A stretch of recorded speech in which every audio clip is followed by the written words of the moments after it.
எல்லாருக்கும் வணக்கம். இந்த தாவேக்கா அதாவது தளபதி விஜய் மேலே அவதூறை பரப்பணும், இந்த ஆட்சி மேலே குறை சொல்லணும், குறை கூறும் நாய்களாக மாறிவிட்டனர். யார்? ஆட்சிக்கு வர்றதுக்கு முன்னாடியும் தளபதி ஒருத்தராக தான் எல்லாரும் எதிர்த்தாங்க, ஆட்சிக்கு வந்ததுக்கு பின்னாடியும் தளபதி ஒருத்தராக தான் எதிர்க்கிறாங்க. இது யார் எதிர்க்கிறாங்கன்னா, இந்த ஆமக்கரி பாயசம், இந்த திருட்டு திமுக டாடி முன்னேற்ற கழகத்தில் இருக்கிற கொத்தடிமைங்க தான் இந்த வேலையை தொடர்ந்து பார்த்துன்னுக்குறாங்க. அதாவது வந்து பார்த்தீங்கன்னாக்கா, தமிழகத்தில் அதாவது வெயில் காலங்களில் இந்த மின்சாரம் கட் ஆகிறது வந்து பார்த்திங்கன்னா இப்போ புதுசு இல்லை. இது வந்து காலகாலமாக இந்த வெயில் காலங்கள் வந்து பார்த்திங்கன்னா டிரான்ஸ்ஃபார்மர் ரொம்ப ஹீட் ஆகும். அந்த மாதிரி நேரங்களில் வந்து பார்த்திங்கனாக்கா மின்சாரம் துண்டிக்கப்படுறது சகஜமாகவே இருக்கும். இது வந்து இது புதுசாக இருக்குதுங்க, இது தாவேக்கா ஆட்சியில் தான், தளபதி விஜய் ஆட்சியில் தான் இது மாதிரி இருக்குதுன்னு சொல்லிட்டு அவதூறு பரப்புறவங்க யாருன்னு அந்த கொத்தடிமைங்க தான். இந்த கொத்தடிமைங்க பரப்புறாங்கன்றது எப்படி நீங்கள் சொல்கிறீங்கன்னு பார்த்தீங்கன்னாக்கா, ஏன்னா இந்த அடிமட்டத்தில் வந்து போராடுறவங்களே பார்த்தா திமுகவினர் தான். அதுக்கான ப்ரூஃப் எங்கிட்ட இருக்குது. தமிழகத்தில் இந்த சென்னையில், குறிப்பாக சென்னையில் தான் அதிகமாக மின்வெட்டு கட்டாயிருக்குன்னு பரப்ப ஆரம்பிச்சிட்டாங்க. ஒரு 2 தினங்களுக்கு முன்னாடி எனது ஏரியாவிலே வந்து பார்த்தீங்கன்னாக்கா மின்சாரம் துண்டிக்கப்படுது. மின்சாரம் அதிகம் பலத்த மழை பெய்யுது, காற்று எழுந்து பூரா மரங்களும் உடஞ்சி விழுந்ததுனால மின்சாரம் துண்டிக்கப்படுது. இரவு 12 மணி 1 மணிக்குள்ளவே அதை சரி செய்கிறாங்க. 2 மணிக்குள்ளே கரெக்ட் மின்சாரம் வந்துடுச்சு எல்லா இடத்துக்கும். அதாவது வில்லேஜில் நான் சொல்கிறது. இப்போ அதி தீவிரமாக மின்சாரத்துறையில் இருக்கிறவங்கலாம் வேலை செய்ய ஆரம்பிச்சிட்டாங்க. சிலர் பேர் வந்து இன்னும் திமுகவினருக்கு பணத்துக்காக விலை போயிருக்காங்க. இதுங்க பண்ணுற வேலைகளும் இருக்குது. ஏன்னா ஆஃப் பண்ணுறாங்க, சரியான ரெஸ்பான்ஸ் இல்லை, இது மாதிரிலாம் இருக்குது, குறைகள் இருக்குது. இதெல்லாம் யாருன்னு பார்த்தா திமுகவினர் தான். சரி, மின்சாரம் இல்லைன்னு போராடுறோம் யாருன்னு பார்த்தீங்கன்னா இவங்களும் திமுககாரர் தான், வேறு யாரும் இல்லை. பொதுமக்களுக்கு தெரியும் இது வந்து நடந்திருக்குது இயல்புன்ட்டு, இவங்க பண்ணுற சதித்திட்டம்னு தெரியும். இவங்க எல்லாமே இது வந்து கரூர் பாலாஜியாங்கூட பின்னணியில் இருக்கிற மாதிரி தெரியுது. ஏற்கனவே அதாவது பார்த்தீங்கன்னா அமைச்சர் நிர்மல்குமார் வந்து என்ன சொல்லியிருக்காருன்னு பார்த்தீங்கன்னாக்கா, 12 கோடி கிட்ட இந்த டிரான்ஸ்ஃபார்மரில் ஊழல் பண்ணியிருக்காங்க. 12 கோடி கிட்ட, 8 கோடி ரூபாய் கொடுத்து வாங்கக்கூடிய டிரான்ஸ்ஃபார்மரை 12 கோடி கொடுத்து ஊழல் பண்ணியிருக்கானுங்க. கிட்டத்தட்ட இந்த செந்தில் பாலாஜி கரூர் கேங் தலைவர் யார் தெரியுமா? செந்தில் பார்த்து அதான் 10 ரூபா பாலாஜி. அவர் ஷார்ட்டாக நம்ம தளபதி வச்சிருக்கிற பேர் வந்து 10 ரூபா பாலாஜினா எல்லாருக்கும் சின்ன குழந்தைங்க வரையும் தெரியுது. என் பிள்ளைக்கு கூட பாலாஜின்னு தெரியாத, 10 ரூபா பாலாஜின்னா டக்குன்னு புரிஞ்சுவோம் அப்படியே.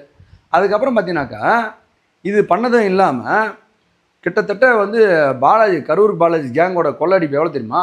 397 கோடி. கடந்த திமுக ஆட்சியில் 3 வருஷம் ஆட்சி, அதாவது மின்சாரத்துறை அமைச்சராக இருக்கும்போது 397 கோடி ஊழல் குற்றச்சாட்டாகி இன்றைக்கி நீதிமன்றத்தில் கேஸ் விசாரணைக்கு இருக்குது. இது அமலாக்கத்துறையும் இடியும் சேர்ந்து இது இன்றைக்கி வந்து பார்த்தீங்கன்னாக்கா அந்த சேட் ஷீட்டை போட சொல்கிறாங்க, கேஸை ஃபைல் பண்ண சொல்கிறாங்க. இன்னும் தமிழகம் அதுக்கான ரெஸ்பான்ஸ் பண்ணும். இதெல்லாம் கொள்ளடிச்சிட்டாருன்னு பார்த்தீங்கன்னாக்கா செந்தில் பாலாஜி தான். இவங்களாம் விதையை போட்டு போயிட்டாங்க, எல்லாம் கொள்ளடிச்சு விதையை போட்டு போயிட்டாங்க. இன்றைக்கி நடக்கிற தப்புக்கு எல்லாமே காரணம் பார்த்தீங்கன்னா கிட்டத்தட்ட திமுகவினர் தான். இவன் கொள்ளடிக்கிறான்னு தெரிஞ்சு தான் அம்மா துரத்தி விட்டாங்க. இவனை கூப்பிட்டுக்கிறாங்க, வாங்க வாங்க, இது குதிரை பேரம் பேசுகிறேன்னு சொல்கிறாங்களா, இவனுங்க தான் குதிரை பேரம் பேசுகிறவங்களே. யார்? இந்த திமுககாரன். பாதி அதிமுகவினர் வந்து எங்கே இருக்கிறாங்கன்னு பார்த்தீங்கன்னு வச்சுக்கோங்க. இதுக்கு முன்னாடி அம்மா இறந்ததற்கு பின்னாடி எடப்பாடி பழனிசாமியோட ஆட்சிக்கு பின்னாடி பார்த்தீங்கன்னா அதுலேருந்து ஒன்று ஒரு குதிரையாக கலந்து எல்லாம் எங்கே போயிருக்குன்னு பார்த்தீங்கன்னாக்கா நம்ம அண்ணா அறிவாலயத்துக்கு தான் போயிருக்கு. என்ன, எம்ஜிஆர் மாளிகையில் பெருக்கி தள்ளப்பட்ட வேஸ்ட் குப்பைகள் எல்லாம் எங்கே போயிருக்குதுன்னு பார்த்தீங்கன்னாக்கா அண்ணா அறிவாலயத்துக்கு போய்க்குது. இதெல்லாம் யார் பேரம் பேசுறதுன்னு பார்த்தீங்கன்னாக்கா நம்ம திமுகவினர் தான். கடைசியாக ஒரே ஒரு பேரம் பேசிக்கிறாங்க, அதே தெரியுமா? ஓபிஎஸ் பன்னீர்செல்வம். அது ஒரு கொத்தடிமை, தன் பணத்தை காப்பாற்றிக்கிறதுக்காக இங்கேருந்து அங்கே ஜாவிட்டார். ஒரே செகண்டில் தாவக்கூடிய ஒரே ஒரு ஆள் நம்ம ஓபிஎஸ் தான். இந்த மாதிரியெல்லாம் கொள்ளடிக்கிறது கும்பல் தான் திமுகவினர். அதாவது பார்த்தீங்கன்னாக்கா போதுமான அளவு கிட்டத்தட்ட பார்த்தீங்கன்னாக்கா ஒரு 6000 பேர்கிட்ட 4000 பேர்கிட்ட பணி நிமிர்த்தனங்கள் இல்லை. எல்லா மின்சாரத்துறையில் வேலை ஆட்கள் வந்து இன்றைக்கி பணி நிமிர்த்தனம் இல்லை. இதுவரையும் பார்த்தீங்கன்னாக்கா மின்சாரத்துறையில் 70,000 பேர்கள் மட்டும்தான் பணியாற்றிருக்கிறாங்க. கிட்டத்தட்ட முழுமையாக மின்சாரத்துறையில் பணியாற்றுறதுக்கு வந்து பார்த்தீங்கன்னாக்கா 1,40,000 பேர் வந்து பணியாற்றுறதுக்கு முழுமையாக, அதாவது மின்சாரத்துறை முழுமையாக இயங்குறதுக்கு இவ்வளோ ஆட்கள் தேவைப்படுகிறது. 70,000 பற்றாக்குறை வந்து பார்த்தீங்கன்னாக்கா 70,000 பேர்கிட்ட பற்றாக்குறை இருக்காங்க. ஃபீல்டு அதாவது பதவியில் காலி இடங்கள் வந்து பார்த்திங்கன்னா ஃபீல்டு ஏஜென்ட்டுன்னு பார்த்தீங்கன்னாக்கா அதாவது வேலை செய்கிறவங்க கிட்டத்தட்ட ஒரு 25,551 பேர் வந்து பார்த்தீங்கன்னாக்கா காலி இடங்கள் இருக்குது. அதுக்கப்புறம் ஒயர்மேன் வந்து 13,216 பேர் காலி இடங்கள்.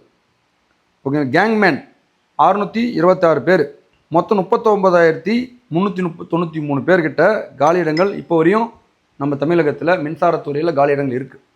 இதெல்லாம் போட்டால் தான் எல்லா இடமும் வந்து பார்த்திங்கன்னா சிறப்பாக இந்த மின்சாரத்துறை இயங்கும். இது எல்லாம் எதுவுமே இல்லாமல் ஒரே கொள்ளடிக்கும் நோக்கத்தில் மட்டுமே திமுக கடந்த 5 ஆண்டுகள் மட்டும் ஆட்சி புரிஞ்சுன்னுக்கிறாங்க. வேறு இன்னும் பண்ண கிடையாது. எல்லாம் இவங்க என்ன பண்ணாங்க, கொள்ளடிக்கும் நோக்கத்தில் தான். டிரான்ஸ்ஃபார்மரில் ஊழல், டாஸ்மார்க்கில் ஊழல், மொத்தம் ஊழல் பேர் வழியான செந்தில் பாலாஜின்னு ஒரு அமைச்சரை வச்சுக்கின்னு 5 ஆண்டு ஆட்சி புரிஞ்சது தான் இந்த திமுகவான மகத்தான சாதனையே.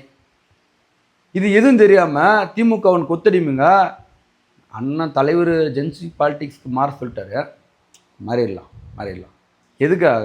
கொள்ளடிப்பதற்காக மட்டுமா? இது போன்று மின்சாரத்துறையில் கடுமையாக 5 ஆண்டுகளில் உள்ள ஊழல் செய்த ஊழல் தான் இன்றைக்கி மின்சாரத்துறை இவ்வளோ பேர் பிரச்சனைகள் வந்து நின்றுருக்கு. இப்போ எல்லா இடத்துலையும் பார்த்தீங்கன்னாக்கா மின்கம்பங்கள் மாற்றப்படுகிறது. உங்களுக்கு நீங்களே உங்கள் ஏரியாவிலலாம் நீங்களே பார்த்தா தெரியும். நிறைய இடங்களில் வந்து பார்த்திங்கன்னா பழைய மின்கம்பங்களெல்லாம் இப்போ புதுப்பிக்கிறாங்க.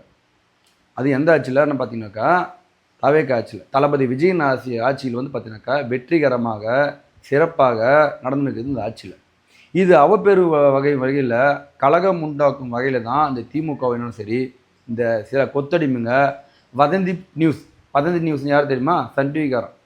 இவன் 5 ஆண்டு பார்த்தீங்கன்னா திமுக ஆட்சி அமைக்கும் போது 5 ஆண்டு பார்த்தீங்கன்னா ஆஃப்லைனில் இருந்தான். இப்போ ஆன்லைன் வந்துட்டான். இதுமேல் பட்டு தான் குற்றங்கள் பின்னணி என்ன அப்படின்னு சொல்லிட்டு அப்படி நியூஸ் எல்லாம் கலெக்ட் பண்ணுவார். ஓடி விளையாடுவார். சித்து விளையாட மாதிரி, அம்மன் சித்தி விளையாடுற மாதிரி ஓடி விளையாடுற.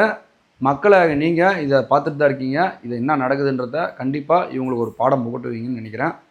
இவங்க எல்லாமே வதந்தியை பரப்பிட்டு இருக்க மக்களை யாரும் நம்ப வேண்டாம். சிறப்பான ஆட்சி அமையும். 15 நாள் தான் 20 நாள் தான் ஆயிருக்குது. நீங்கள் வெயிட் பண்ணி பொறுத்திருந்து பாருங்கள். என்னென்ன நடக்க போகுதுன்னு மட்டும் பொறுத்திருந்து பாருங்கள்.